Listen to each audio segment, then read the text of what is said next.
You are listening to A Case of Identity, a Sherlock Holmes short story by Sir Arthur Conan Doyle, first published in 1891. This is the full, original public domain audiobook, presented as written. Enjoy the story, and if you like, please subscribe. A Case of Identity, Arthur Conan Doyle. My dear fellow, said Sherlock Holmes as we sat on either side of the fire in his lodgings at Baker Street, life is infinitely stranger than anything which the mind often could invent.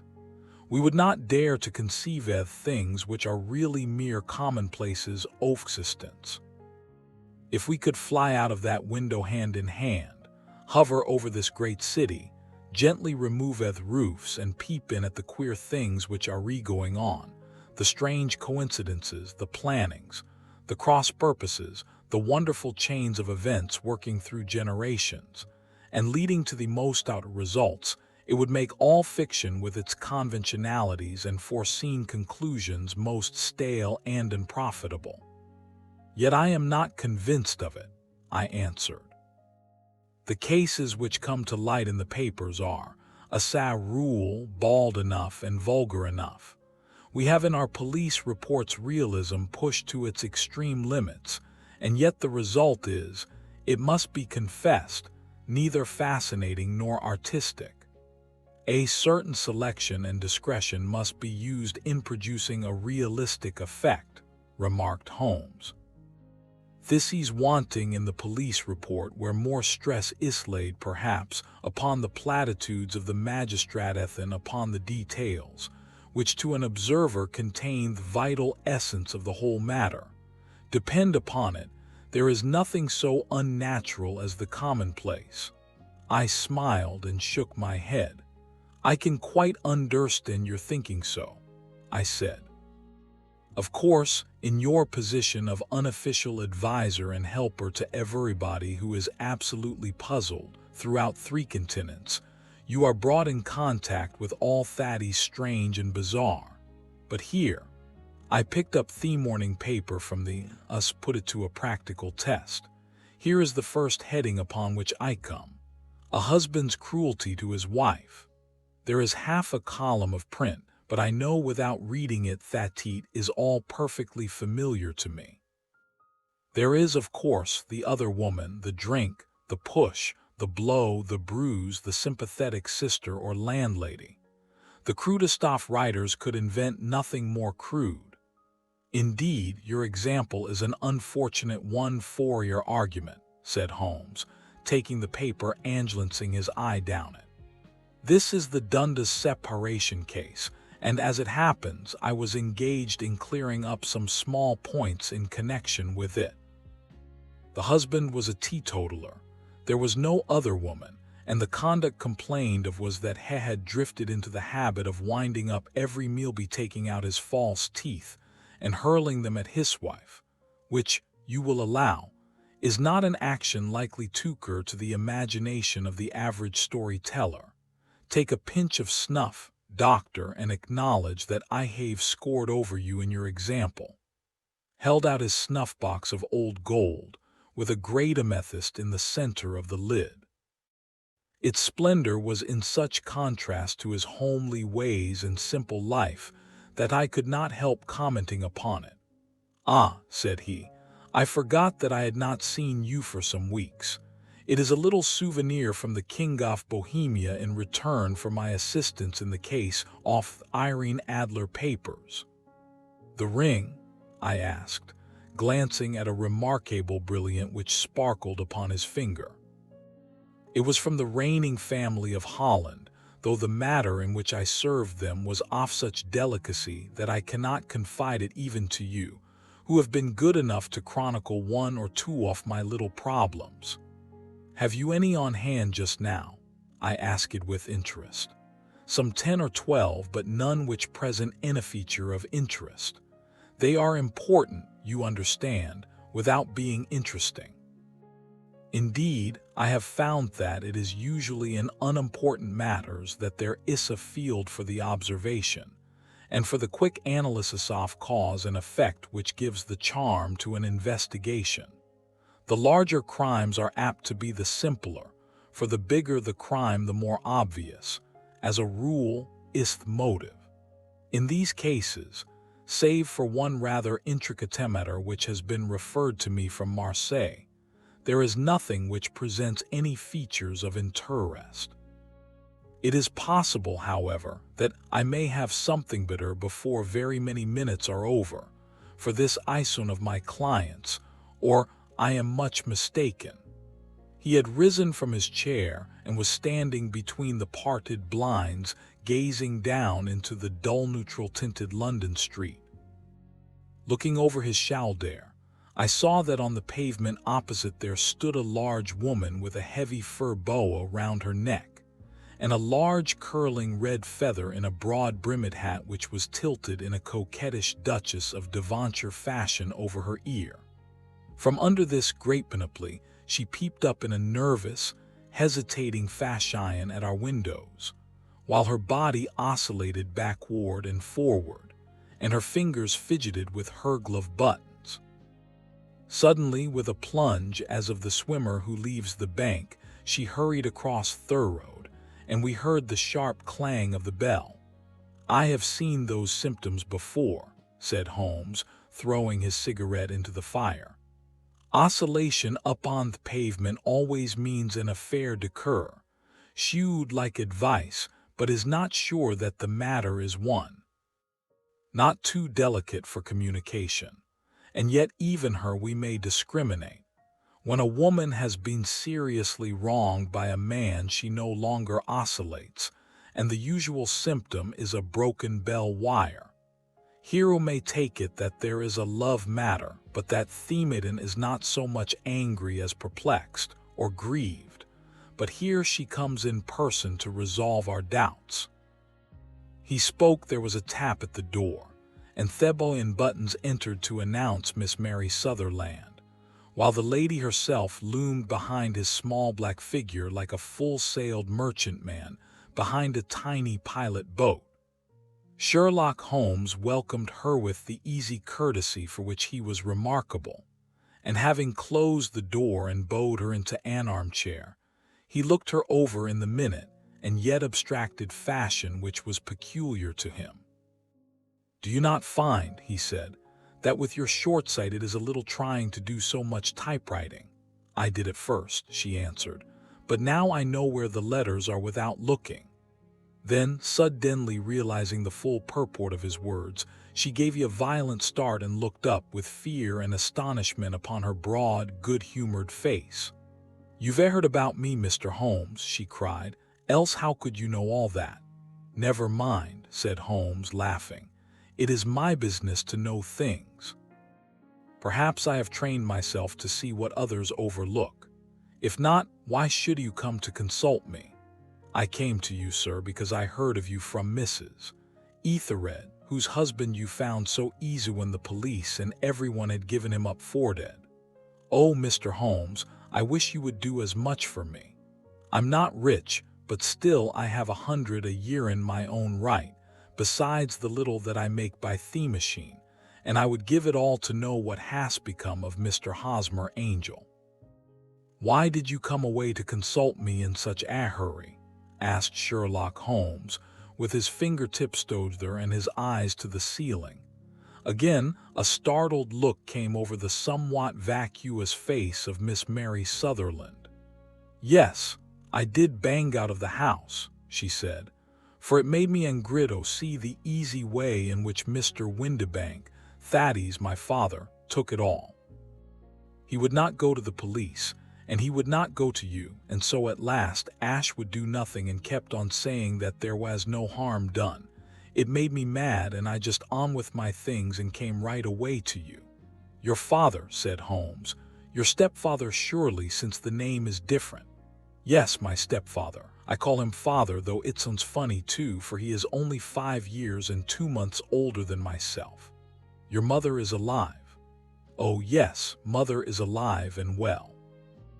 I wasn't displeased, Mr. Holmes, when she married again so soon after father's death, and a man who was nearly 15 years younger than herself. Father was a plumber in Tottenham Court Road, and he left a tidy business behind him, which Mother carried on with Mr. Hardy, the foreman. But when Mr. Windibank came, he made her sell the business, for he was very superior, being a traveler in wines.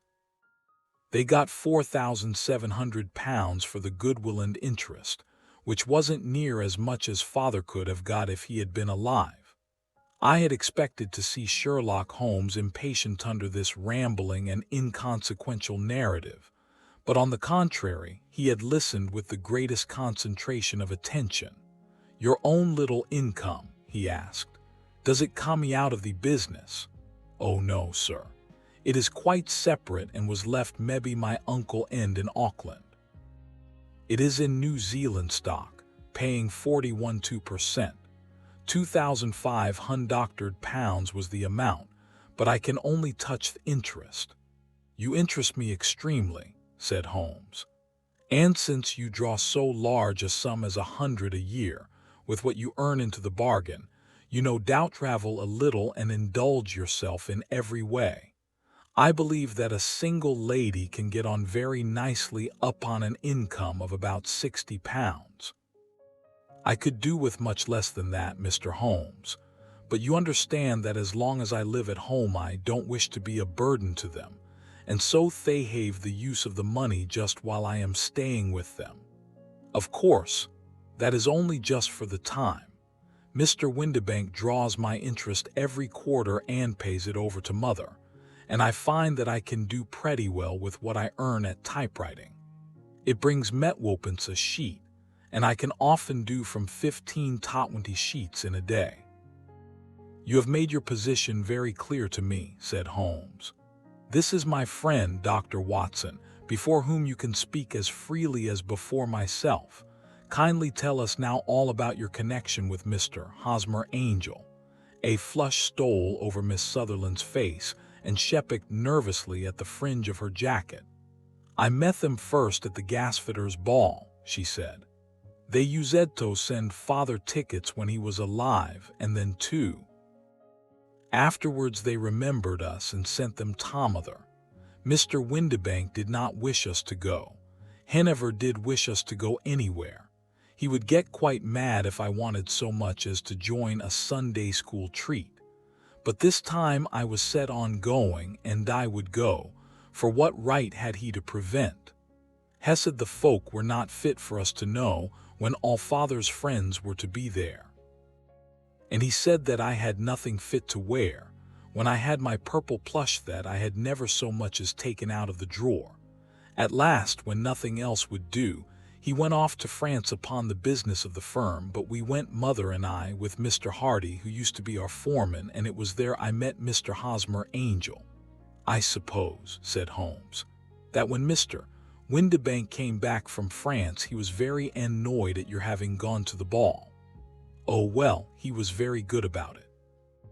He laughed, I remember, and shrugged his shoulders and said there was no use denying anything to a woman, for she would have her way." "I see. Then at the gasfitters' ball you met, as I understand, a gentleman called Mr. Hosmer Angel." "Yes, sir. I met him that night, and he called next day to ask if we had got home all safe, and after that we met him. That is to say, Mr. Holmes, I met him 'twas for walks, but after that Father came back again, and Mr. Hosmer Angel could not come to the house any more." "No. Well, you know Father didn't like anything of that sort. He wouldn't have any visitors if he could help it, and he used to say that a woman should be happy in her own family circle. But then, as I used to say to Mother, a woman wants her own circle to begin with, and I had not got mine yet.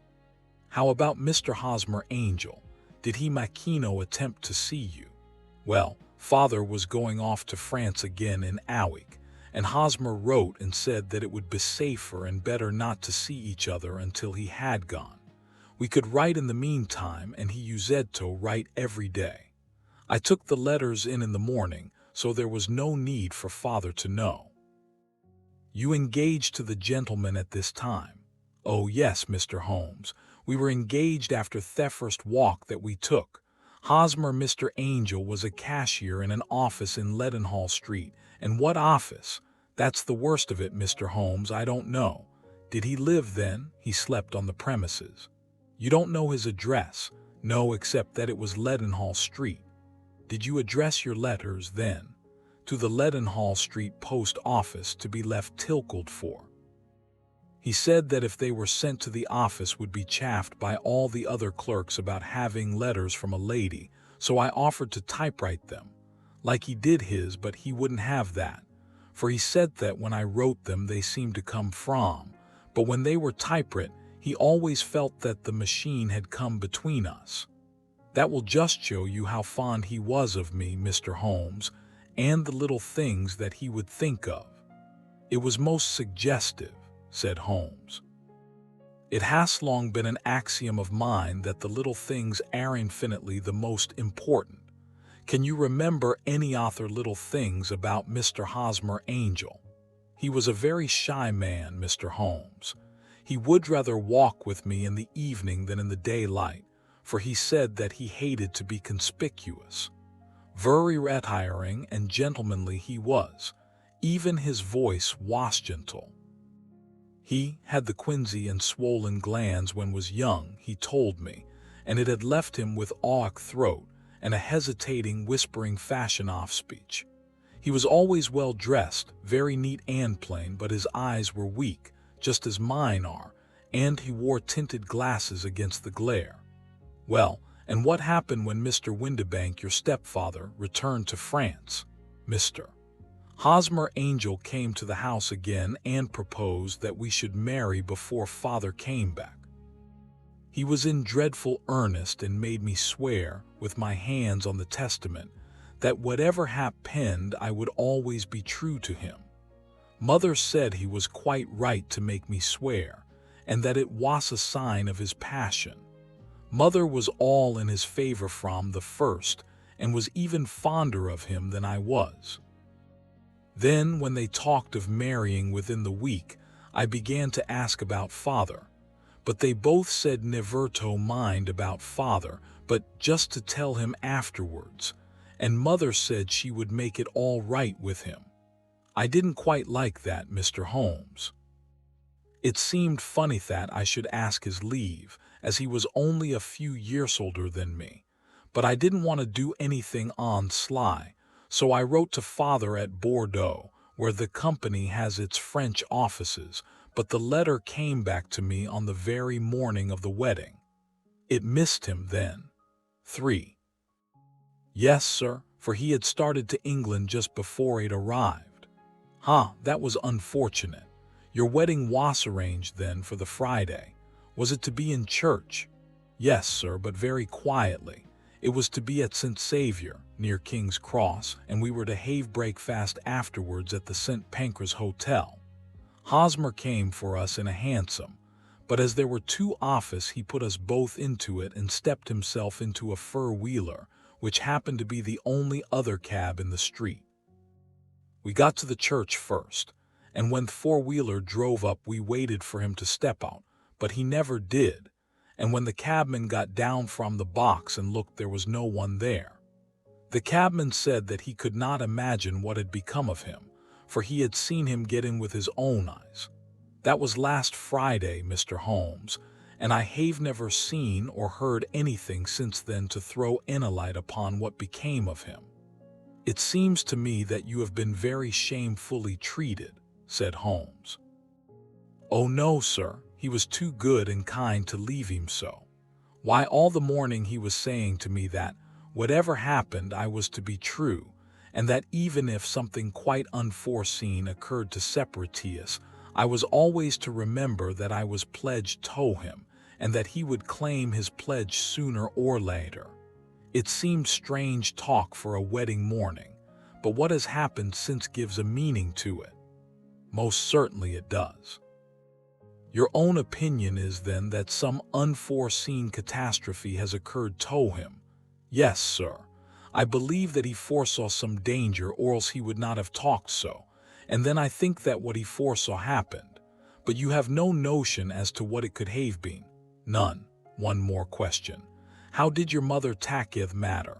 She was angry and said that I was never to speak of the matter again. Your father. Did you tell him? Yes, and he seemed to think with me that something had happened and that I should hear of Hosmer again. As he said, what interest could any one have in bringing me to the doors of the church and then leaving me? Now, if he had borrowed my money, or if he had married me and got my money settled in him, there might be some reason, but Hosmer was very independent about money and never would look at a shilling of mine. And yet, what could have happened? And why could he not write? Oh, it driveth me half mad to think of it, and I can't sleep a wink at night. She pulled a little handkerchief out of her muff and began to sob heavily into it. I shall glance into the case for you, said Holmes, rising, and I have no doubt that we shall reach some definite result. Let the weight of the matter rest upon me now, and do not let your mind dwell upon it further. Above all, try to let Mr. Hosmer Angel vanish from your memory, as he has done from your life. Then you don't think I'll see him again? I fear not. Then what has happened to him?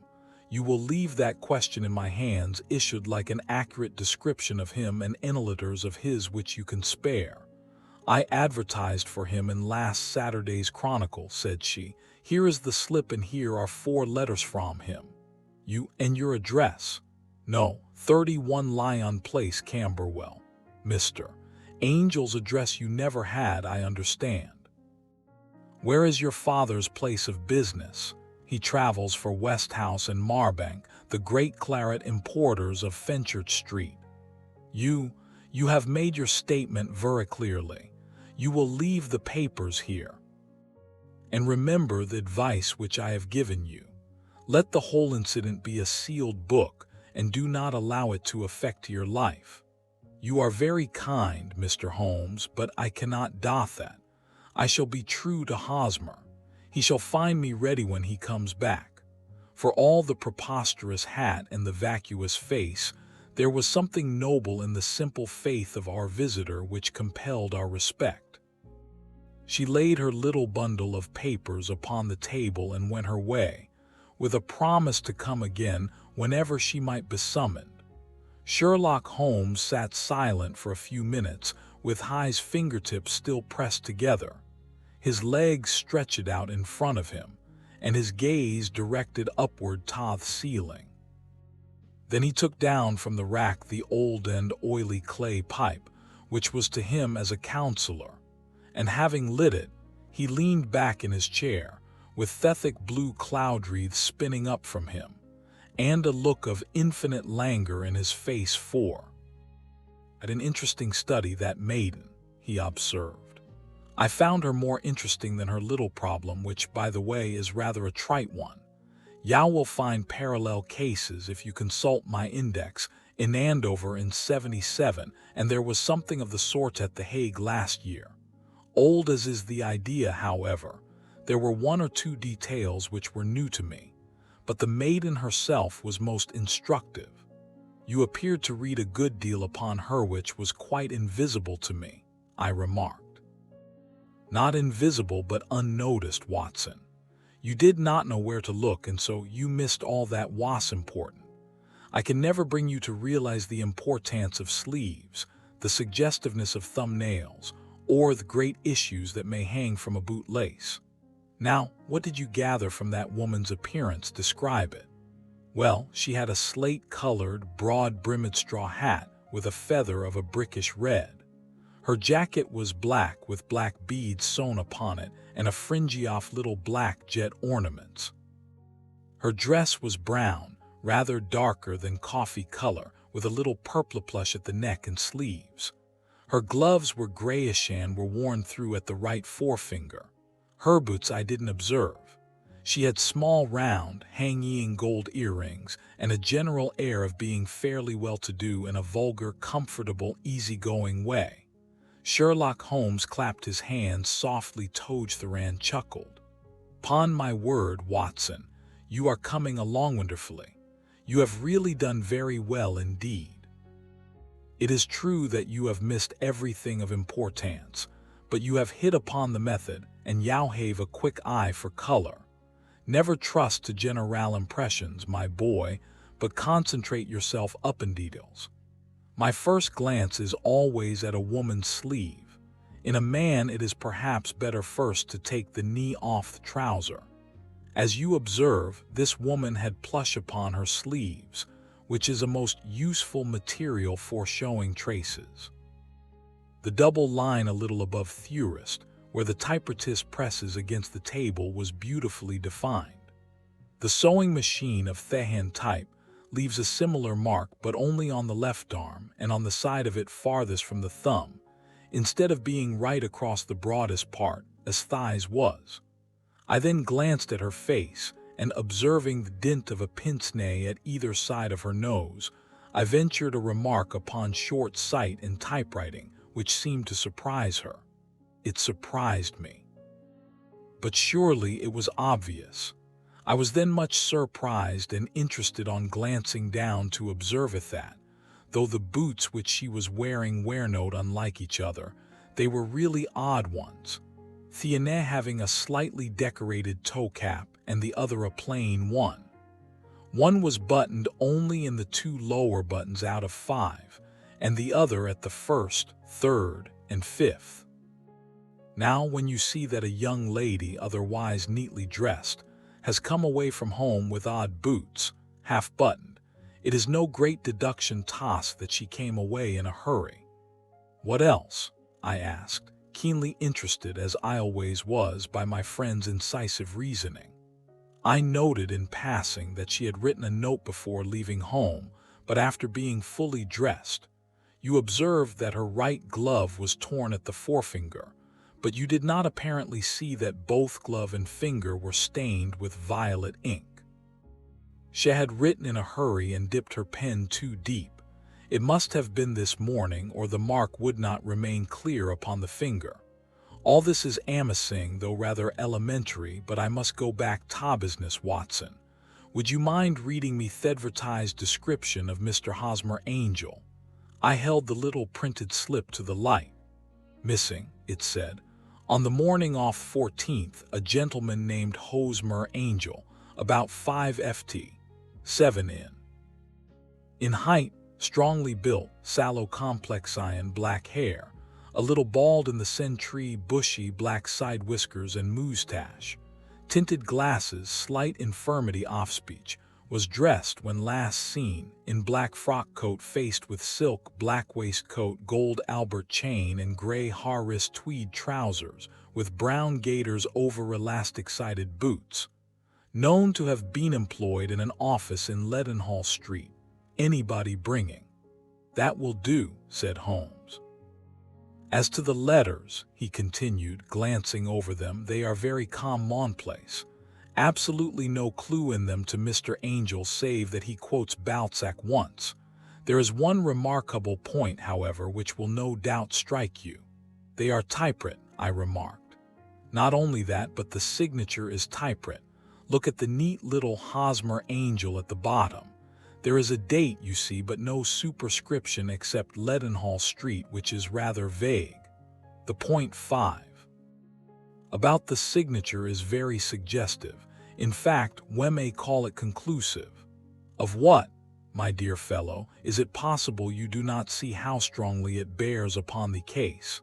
I cannot say that I do, unless it were that he wished to be able to deny his signature if an action for breach of promise were instituted.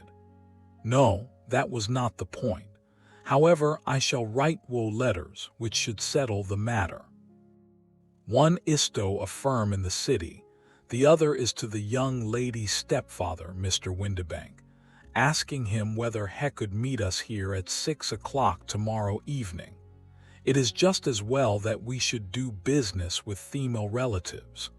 And now, Doctor, we can do nothing until the answers to those letters come, so we may put our little problem upon the shelf for the interim.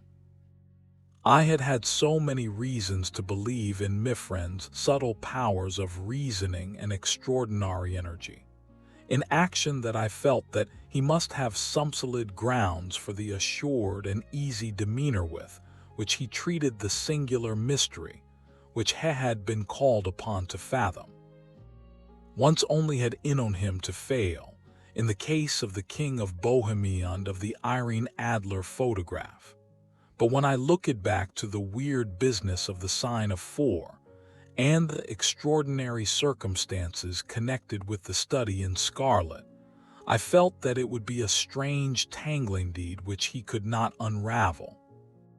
I left him then, still puffing at his black clay pipe, with the conviction that when I came again on the next evening, I would find that he held in his hands all the clues which would lead up to the identity of the disappearing bridegroom of Miss Mary Sutherland. A professional case of great gravity was engaging me own attention at the time, and the whole of next day I was busy at the bedside of the sufferer. It was not until close upon 6 o'clock that I found myself free, and was able to spring into a hansom and drive Baker Street, half afraid that I might be too late to assist at the denouement of the little mystery. I found Sherlock Holmes alone, however, half asleep, with his long, thin form curled up in the recesses of his armchair. A formidable array of bottles and test tubes, with the pungent, cleanly smell of hydrochloric acid, told me that he had spent his day in the chemical work which was so dear to him. "Well, have you solved it?" I asked as I entered. "Yes, it was the bisulfate of baryta." "No, no, the mystery," I cried. "Oh, that, I thought of the salt that I have been working upon. There was never any mystery in the matter, though, as I said yesterday, some of the details are of interest. The only drawback is that there is no law, I fear, that can touch the scoundrel. Who was he then, and what was his object in deserting Miss Sutherland?" The question was hardly out of my mouth, and Holmes had not yet opened his lips to reply, when we heard a heavy footfall in the passage and a tap at the door. "This is the girl's stepfather, Mr. James Windibank," said Holmes. "He has written to me to say that he would be here at 6. "Come in." The man who entered was a sturdy, middle-sized fellow, some 30 years of age, clean-shaven and sallow-skinned, with a bland, insinuating manner, and a pair of wonderfully sharp and penetrating eyes. He shot a questioning glance at each of us, placed his shiny top hat upon the sideboard, and with a slight bow sidled down into the nearest chair. "Good evening, Mr. James Windibank," said Holmes. "I think that this typewritten letter is from you, in which you made an appointment with me for 6 o'clock. "Yes, sir. I am afraid that I am a little late, but I am not quite my own master, you know. I am sorry that Miss Sutherland has troubled you about this little matter, for I think it is far better not to wash linen off the sort in public. It was quite against my wishes that came, but she is a very excitable, impulsive girl, as you may have noticed, and she is not easily controlled when she has made up her mind on a point. Of course, I did not mind you so much, as you are not connected with the official police, but it is not pleasant to have a family misfortune like this noised abroad. Besides, it is a useless expense, for how could you possibly find this Hosmer Angel?" "On the contrary," said Holmes quietly, "I have every reason to believe that I will succeed in discovering Mr. Hosmer Angel." Windibank gave a violent start and dropped his gloves. "I am delighted to hear it," he said. "It is a curious thing," remarked Holmes, "that a typewriter has really quite as much individuality as a man's handwriting. Unless they are quite new, not one of them write exactly alike. Some letters get more worn than others, and some wear only on one side. Now, you remark in this note of yours, Mr. Windibank, that in every case there is some little slurring over off the E, and a slight defect in the tail of the R. There 6 are 14 other characteristics, but those are the more obvious. We do all our correspondence with this machine at the office, and no doubt it is a little worn," our visitor answered, glancing keenly at Holmes with his bright little eyes. "And now I will show you what is really a very interesting study, Mr. Windibank," Holmes continued. "I think of writing another little monograph some off these days on the typewriter and its relation to crime. It is a subject to which I have devoted some little attention. I have here 4 letters which purport to come from the missing man. They are all typewritten. In each case, not only are the E's slurred and the R's tailless, but you will observe, if you care to use my magnifying lens, that the 14 other characteristics to which I have alluded are there as well." Windibank sprang out of his chair and picked up his hat. "I cannot waste time over this sort of fantastic talk, Mr. Holmes," he said. "If you can catch the man, catch him, and let me know when you haved on it." "Certainly," said Holmes, stepping over and turning the key in the door. "I let you know then that I have caught him." "What? Where?" shouted Mr. Windibank, turning white to his lips and glancing about him like a rat in a trap. "Oh, it won't do, really it won't," said Holmes suavely. "There is no possible getting out of it, Mr. Windibank. It is quite too transparent, and it was a very bad compliment when you said that it was impossible for me to solve so simple a question. That's right. Sit down and let us talk it over." Visitor collapsed into a chair with a ghastly face and a glitter of moisture on his brow. It's not actionable," he stammered. "I am very much afraid that it is not. But between ourselves, Windibank, it was as cruel and selfish and heartless a trick in a petty way as ever came before. Now, let me just run over the course of events, and you will contradict me if I go wrong." Man sat huddled up in his chair with his head sunk upon his breast, like one who is utterly crushed. Holmes stuck his feet up on the corner of the mantelpiece, and leaning back with his hands in his pockets, began talking, rather to himself, as it seemed, than to's.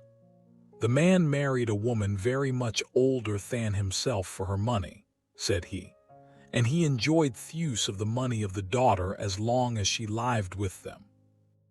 It was a considerable sum for people in their position, and the loss of it would have made a serious difference. It was worth an effort to preserve it. The daughter was of a good, amiable disposition, affectionate and warm-hearted in her ways, so that it was evident that with her fair personal advantages and her little income, she would not be allowed to remain single long. Now her marriage would mean, of course, the loss of 100 a year, so what does your stepfather do to prevent it? He takes the obvious course of keeping her at home and forbidding her to seek the company of people of her own age. But soon he found that that would not answer forever. She became restive, insisted upon her rights, and finally announced her positive intention of going to a certain ball. What does her clever stepfather do then? He conceives an idea more creditable to his head than to his heart.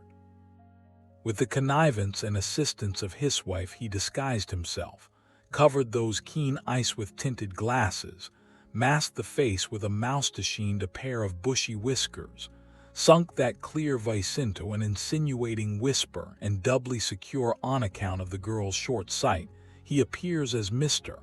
Hosmer Angel and keeps off other lovers by making love himself. "It was only a joke at first," groaned our visitor. "We never thought that she would have been so carried away. Likely not.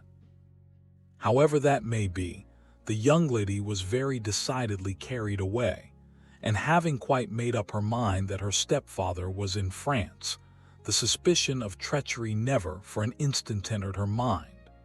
She was flattered by the gentleman's attentions, and the effect was increased by the loudly expressed admiration of her mother.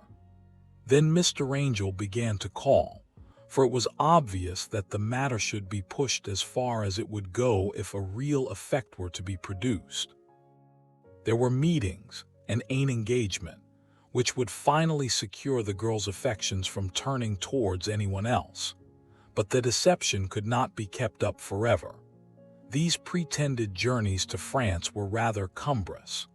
The thing to do was clearly to bring the business to an end in such a dramatic manner that it would leave a permanent impression upon the young lady's mind and prevent her from looking upon any other suitor for some time to come. Hence those vows of fidelity exacted upon a testament, and hence also the allusions to a possibility of something happening on the very morning of the wedding. James Windibank wished Miss Sutherland to be so bound to Hosmer Angel 7, and so uncertain as to his fate, that for 10 years to come, at any rate, she would not listen to another man.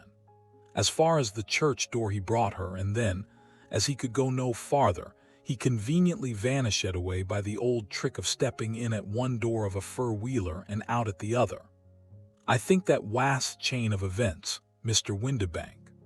Our visitor had recovered something of his assurance while Holmes had been talking, and he rose from his chair now with a cold sneer upon his pale face.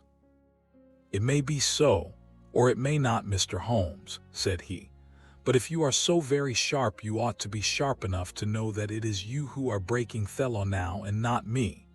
I have done nothing actionable from the first, but as long as you keep that door locked, you lay yourself open to an action for assault and illegal constraint. The law cannot, as you say, touch you," said Holmes, unlocking and throwing open the door. "Yet there never was a man who deserved punishment more. If the young lady has a brother or a friend, he ought to lay a whip across your shoulders. By Jove," he continued, flushing up at the sight of the bitter sneer upon the man's face, "it is not part of my dutisto my client, but here's a hunting crop handy, and I think I shall just treat myself too." He took 2 swift steps to the whip, but before he could grasp it there was a wild clatter of steps upon the stairs, the heavy hall door banged, and from the window we could see Mr.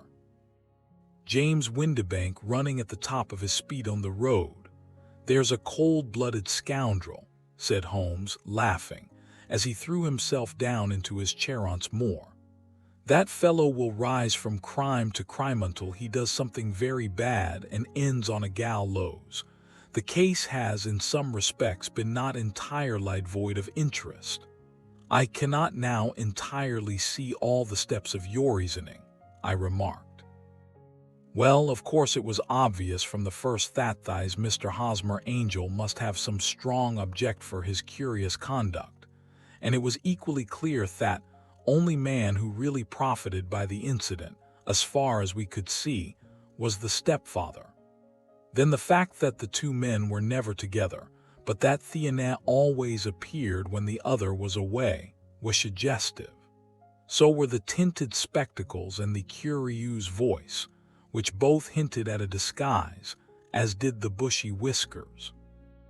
My suspicions were all confirmed by his peculiar action in typewriting his signature, which of course inferred that his handwriting was so familiar to her that she would recognize even the smallest sample of it. You see, all these isolated facts, together with many minor ones, all pointed in the same direction. How did you verify them, having once spotted my man? It was easy logic corroboration. I knew the firm for which this man worked.